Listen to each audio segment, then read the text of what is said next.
Donnie Yen. Just saying his name makes you think of some awesome films. From SPL to Iron Monkey to the original Ip Man, almost everyone loves Donnie Yen. So everyone was excited for Ip Man 4, after a series of horrible and unrelated spin-offs that have almost tarnished the name. Donnie Yen is the man who can right all the wrongs. Hi, I'm the Auntie Dans from Asian Film Fans, and welcome to this remastered relook at the Hong Kong action film Ip Man 4, the finale.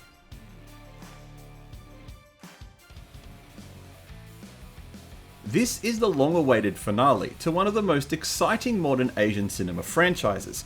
As the audience, we've followed Donnie Yen as Ip Man from his humble beginnings to a grand master, and now in this final installment we diverge a little off reality and explore the story of Ip Man's visit to the United States to find medicine to help control his cancer, a school for his son, and to watch his ex-student, Bruce Lee, in action at a tournament. Ip Man struggles to get assistance from Chairman Wan, the leader of the Chinese Association who runs the local Chinatown. He remains in the US to find an alternative solution to getting his son into a local school when he comes across a few diverging storylines. One is the chairman's daughter Yona, who's being bullied at school, and the other is Hartman, a student of Bruce Lee and soldier who wants to introduce Wing Chun to the Marines, but is facing strong resistance from Geddes, a karate expert. Yes, but probably not for the reason you think. It's great that the filmmakers, including original director Wilson Yip and Donnie Yen, all returned for this final mainline film. No doubt we will be subjected to more spin-offs, but the actual story might disappoint a lot of people hoping to watch a more accurate depiction of Ip Man's final years. There have been far too many liberties taken with this story that it ends up feeling very fantastical. How can so much happen to one man in such a short amount of time?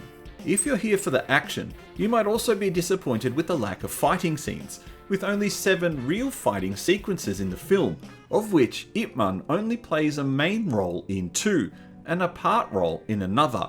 This isn't including the extremely short fight scene at the high school. The fights are not long, one of them is even interrupted by an earthquake, while the final fight feels very short, almost over before it even gets to the good parts.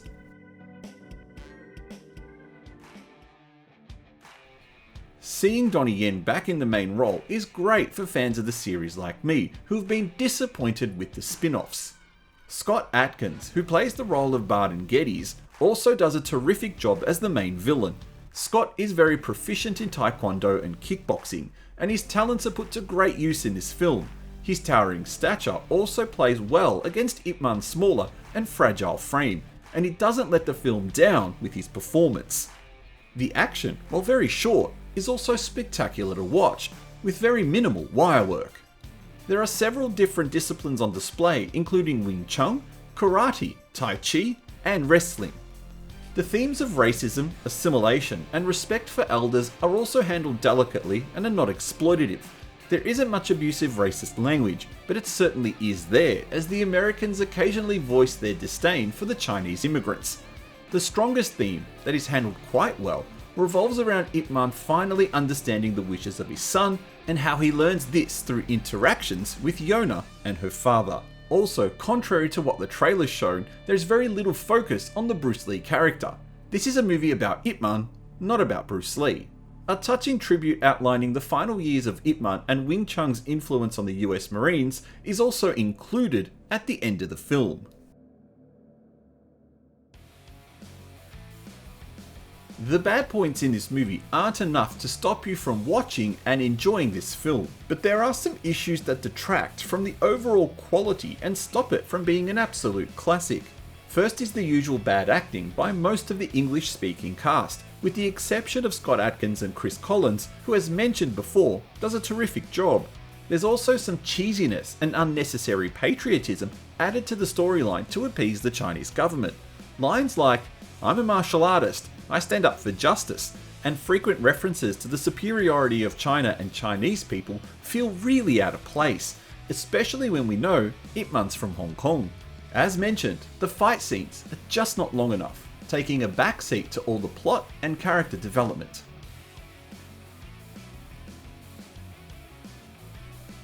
But this is a movie I was excited to watch, and I got the opportunity to watch it on opening day in China. But it's been a year since I've seen the film, and I haven't been able to bring myself to watch it again. And that's not a good sign, meaning it's definitely a movie you can watch once, but that's probably it. This movie still gets a thumbs up though. If you've seen it, what did you think? Thank you for watching this review. Please don't forget to press the like button and consider subscribing to support the channel.